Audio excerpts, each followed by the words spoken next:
आकाशवाणी मध्य प्रदेश से प्रस्तुत हैं प्रादेशिक समाचार।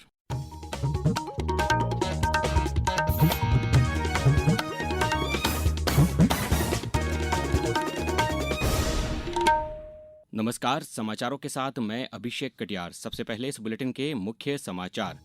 केंद्रीय मंत्रिमंडल ने आज राजस्थान के कोटा बूंदी ग्रीनफील्ड हवाई अड्डे को दी मंजूरी। प्रदेश में मंत्रिमंडल की बैठक में कई अहम फैसलों को दी गई मंजूरी। 5 जिलों में खुलेंगे आयुर्वेदिक चिकित्सा महाविद्यालय। उपराष्ट्रपति निर्वाचन के लिए एनडीए के सीपी राधाकृष्णन के सामने इंडी गठबंधन ने बी सुदर्शन रेड्डी को बनाया उम्मीदवार। और एशिया कप क्रिकेट के लिए सूर्य कुमार यादव होंगे भारतीय टीम के कप्तान। अब समाचार विस्तार से। प्रधानमंत्री की अध्यक्षता में आज नई दिल्ली में कैबिनेट की बैठक आयोजित की गई। संवाददाताओं से बातचीत में सूचना और प्रसारण मंत्री अश्विनी वैष्णव ने कहा कि मंत्रिमंडल ने 1507 करोड़ रुपए की अनुमानित लागत पर राजस्थान के कोटा बूंदी में ग्रीनफील्ड हवाई अड्डे के विकास की मंजूरी दी है। इसका उद्देश्य इस क्षेत्र में अनुमानित यातायात वृद्धि की समस्या का प्रबंधन करना है। उन्होंने कहा कि वर्ष 2014 तक देश में 74 एयरपोर्ट थे, जो कि 11 वर्षों में दोगुने से भी ज्यादा होकर 162 हो गए हैं। 2014 तक मात्र 74 एयरपोर्ट्स थे भारत। इन 11 वर्षों में डबल से भी ज्यादा होके 162 ऑपरेशनल एयरपोर्ट्स हो गए और पैसेंजर्स हवाई यात्रा के माध्यम से जाने वाले जहां केवल 17 करोड़ के आसपास थे, 16.8 करोड़, वो आज 3 गुने ऑलमोस्ट 2.5 टाइम से ज्यादा 41 करोड़ से ज्यादा एयरपोर्ट में एयर ट्रैवल में पैसेंजर्स अभी हो गए। मंत्री श्री वैष्णव ने बताया कि मंत्रिमंडल ने 8,307 करोड़ रुपए से अधिक की लागत पर ओडिशा में 6 मार्ग से जुड़े राजधानी क्षेत्र नियंत्रित रिंग रोड के निर्माण की भी मंजूरी दी है। इससे व्यापार और औद्योगिक विकास के लिए नए द्वार खुलेंगे। मुख्यमंत्री डॉक्टर मोहन यादव की अध्यक्षता में आज कैबिनेट की बैठक आयोजित की गई। बैठक में लिए गए फैसलों की जानकारी देते हुए मंत्री कैलाश विजयवर्गीय ने बताया कि मेक इन इंडिया के तहत भोपाल जिले की बैरसिया में इलेक्ट्रॉनिक मैन्युफैक्चरिंग क्लस्टर 2.0 परियोजना की स्थापना को स्वीकृति दी गई है। बैठक के दौरान प्रदेश के 5 जिलों नर्मदापुरम, मुरैना, बालाघाट, शहडोल और सागर में नवीन शासकीय आयुर्वेद चिकित्सा महाविद्यालय और वेलनेस सेंटर की स्थापना का भी निर्णय लिया गया है। इसके लिए 1570 नवीन पदों की स्वीकृति भी प्रदान की गई है। इसके साथ ही गांधी मेडिकल कॉलेज भोपाल में इंडोक्राइनोलॉजी विभाग की स्थापना और 20 नवीन पदों के सृजन को भी मंजूरी दी गई है।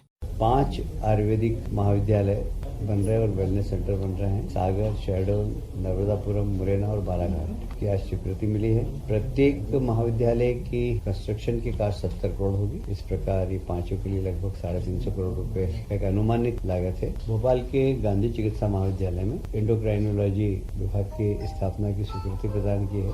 इसमें वर्तमान में MBBS पाठ्यक्रम की 250 सीट उपलब्ध है। भारत सरकार की केंद्र प्रवर्तित योजना के अंतर्गत इसमें 134 सीटें स्वीकृति की गई है। अन्य फैसलों में जनजातीय कार्य विभाग के अंतर्गत छात्रावासों में विद्यार्थियों को अब 12 माह के लिए शिष्यवृत्ति दी जाएगी। वहीं मध्य प्रदेश सिविल सेवा नियम 2025 को भी मंत्रिपरिषद ने अनुमोदित किया है, जिसके तहत अवकाश संबंधी नए प्रावधान लागू किए जाएंगे। समाज में साहित्यिक और सांस्कृतिक गतिविधियों को बढ़ावा देने के लिए नगरीय निकायों में गीता भवन योजना को भी स्वीकृति प्रदान की गई है। इसके अतिरिक्त मुरैना जिले के कैलारस शक्कर कारखाने को MSME विभाग को हस्तांतरित करने का निर्णय लिया गया है। मुख्यमंत्री डॉक्टर मोहन यादव ने आज भोपाल में राष्ट्रीय डेयरी विकास बोर्ड और प्रदेश के दुग्ध संघों की गतिविधियों के संबंध में मंत्रालय में हुई बैठक को संबोधित किया। मुख्यमंत्री ने निर्देश दिए कि सभी विश्वविद्यालयों में वेटनरी कोर्स शुरू हो और नगरीय निकायों की गौशालाओं के उन्नयन में भी डेयरी बोर्ड का सहयोग लिया जाए। बैठक में इंदौर दुग्ध संघ द्वारा मोबाइल ऐप, भोपाल संघ की दूध का दूध पानी का पानी और सांची भात योजना जैसी नवाचारों की जानकारी भी दी गई। राज्यपाल मंगूभाई पटेल कल मंडला में आयोजित होने वाली आयुष विभाग की 1 दिवसीय कार्यशाला में शामिल होंगे। कार्यशाला परंपरागत चिकित्सा का स्वास्थ्य संवर्धन में योगदान एवं सिकल सेल एनीमिया प्रबंधन पर केंद्रित होगी। कार्यशाला में आयुष मंत्री इंदर सिंह परमार सहित अन्य मंत्रीगण एवं क्षेत्रीय प्रतिनिधि भी शामिल होंगे। इससे पहले आज राज्यपाल श्री पटेल ने मंडला जिले के नैनपुर विकासखंड में ग्राम अमाही में आयोजित PM जनमन योजना के अंतर्गत लाभान्वित बैगा एवं भारिया समुदाय के साथ संवाद कार्यक्रम में हिस्सा लिया। अब समाचारों में वक्त है एक ब्रेक का। ये समाचार आप आकाशवाणी मध्य प्रदेश से सुन रहे हैं।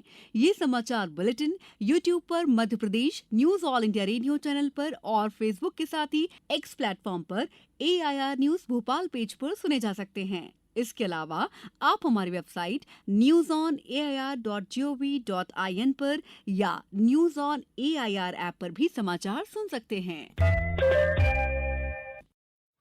समाचारों में पुनः आपका स्वागत है। प्रधानमंत्री नरेंद्र मोदी ने आज नई दिल्ली में एनडीए संसदीय दल की बैठक में हिस्सा लिया। इस दौरान उन्होंने एनडीए के उपराष्ट्रपति पद के उम्मीदवार सीपी राधाकृष्णन का परिचय कराया। श्री मोदी ने विपक्ष सहित सभी राजनीतिक दलों से श्री राधाकृष्णन को सर्वसम्मति से चुनने की अपील की है। इसी बीच कांग्रेस अध्यक्ष मल्लिकार्जुन खड़गे ने सर्वोच्च न्यायालय के पूर्व न्यायाधीश बी सुदर्शन रेड्डी को इंडी गठबंधन की ओर से उपराष्ट्रपति पद का उम्मीदवार बनाए जाने की घोषणा की है। श्री रेड्डी 21 अगस्त को नामांकन दाखिल करेंगे। गौरतलब है कि उपराष्ट्रपति का चुनाव 9 सितंबर को होगा। मुख्यमंत्री डॉक्टर मोहन यादव ने आज भोपाल नर्मदापुरम रोड एवं खुशीपुरा चांदबड़ में आयोजित रक्षाबंधन कार्यक्रमों में सहभागिता की। इस अवसर पर लाडली बहनों ने मुख्यमंत्री को विशाल राखी भेंट कर उनका अभिनंदन किया।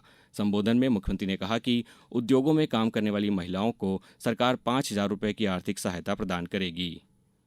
ऐसी कई फैक्ट्रियां हैं जो रोजगार आधारित है, जो मशीन के साथ हमारी बहनों को रोजगार दिलाएगा। ऐसे कारखाने वाले के साथ 5,000 रुपया महीना हमारी तरफ से बहनों को भी दिलाया जाएगा और उद्योग में काम दिलाया जाए। 5,000 हमारे, 8,000, 10,000 वो उद्योगपति देगा। तो बहनों के खाते में 10,000, 15,000, 20,000 जैसे जैसे ट्रेंड होती जाएगी वो पैसे बढ़ते जाएंगे। मुख्यमंत्री डॉक्टर मोहन यादव की अध्यक्षता में आज मंत्रालय में जन अभियान परिषद की बैठक संपन्न हुई। इस दौरान मुख्यमंत्री ने कहा कि जन अभियान परिषद से जुड़ी संस्थाएं नशा मुक्ति को सर्वोच्च प्राथमिकता देते हुए लोगों को नशे से दूर रहने के लिए प्रेरित करें। बैठक में बताया गया कि माटी गणेश सिद्ध गणेश अभियान पर्यावरण संरक्षण का प्रमुख माध्यम बनेगा। इसके तहत परिषद का नेटवर्क गांव और वार्डों की महिलाओं को मिट्टी से गणेश प्रतिमा बनाने के लिए प्रेरित और प्रशिक्षित कर रहा है। इस बैठक में परिषद के उपाध्यक्ष मोहन नागर, अपर मुख्य सचिव नीरज मंडलोई सहित अन्य अधिकारी मौजूद रहे। अब रुक करते हैं खेलों की खबर का। एशिया कप की टीम की कमान कप्तान सूर्य कुमार यादव को सौंपी गई है, जबकि शुभमन गिल टीम के उपकप्तान होंगे। वहीं बीसीसीआई ने महिला क्रिकेट विश्व कप 2025 और एशिया कप 2025 के लिए भारतीय महिला टीम की घोषणा भी कर दी है। महिला विश्व कप में कप्तानी की कमान हरमनप्रीत कौर को सौंपी गई है, जबकि स्मृति मंधाना उपकप्तान होंगी। वहीं खेल की दूसरी खबर में 2 बार की ओलंपिक पदक विजेता मनु भाकर ने आज कजाकिस्तान में एशियाई निशानेबाजी चैंपियनशिप में महिलाओं की 10 मीटर एयर पिस्टल स्पर्धा में कांस्य पदक जीत लिया है।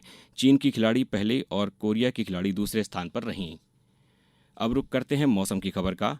प्रदेश में मानसून फिर से सक्रिय हो गया है। अगले 24 घंटों के दौरान प्रदेश के अलीराजपुर, बड़वानी, खरगोन, बैतूल, छिंदवाड़ा और पांढुर्णा जिलों में भारी बारिश हो सकती है। मौसम विभाग के अनुसार प्रदेश में एक मानसून टर्फ गुजर रही है, जिस वजह से इंदौर, उज्जैन संभाग में तेज बारिश हो रही है। वहीं 2 साइक्लोनिक सर्कुलेशन, 2 टर्फ और एक लो प्रेशर एरिया भी एक्टिव है, जिसके कारण अगले 3 दिनों तक राज्य के कई हिस्सों में भारी बारिश की संभावना है। राजधानी भोपाल सहित इंदौर, जबलपुर और नर्मदापुरम संभाग के जिलों में ज्यादा असर देखने को मिलेगा। मौसम विभाग ने यहां 21 अगस्त से अति भारी बारिश की चेतावनी दी है। अब कुछ समाचार संक्षेप में। उज्जैन के विक्रम विश्वविद्यालय में computer science and business systems का कोर्स शुरू करने के लिए विश्वविद्यालय और टीसीएस कंपनी के साथ एमओयू पर कल हस्ताक्षर किए जाएंगे। केंद्रीय संचार मंत्री ज्योतिरादित्य सिंधिया 22 और 23 अगस्त को अशोकनगर जिले के 2 दिवसीय दौरे पर बाढ़ प्रभावित क्षेत्रों का निरीक्षण करेंगे। नर्मदापुरम कलेक्टर ने जिले के बनखेड़ी विकासखंड की 2 ग्राम पंचायतों धड़ाव पड़ाव और डगरहाई ग्राम पंचायतों में 2 शिक्षकों की गैरहाजिरी और मूंग खरीदी में गड़बड़ी की शिकायतों पर जांच के आदेश दिए हैं।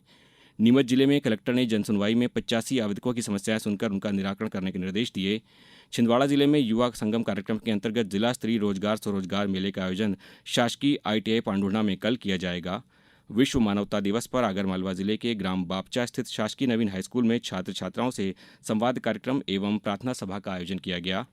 सीहोर जिले में आज नर्मदा नदी से अवैध रेत खनन के मामले में जिला खनिज विभाग ने 7 रेत पनडुब्बियां जब्त की हैं और मध्य प्रदेश राज्य हज कमेटी ने हज 2026 के लिए अग्रिम हज राशि का भुगतान न करने वाले यात्रियों से कल तक राशि का भुगतान अनिवार्य रूप से करने की सूचना जारी की है। इस बुलेटिन में बस इतना ही। अगला बुलेटिन सुनिए सुबह 7:10 पर। नमस्कार।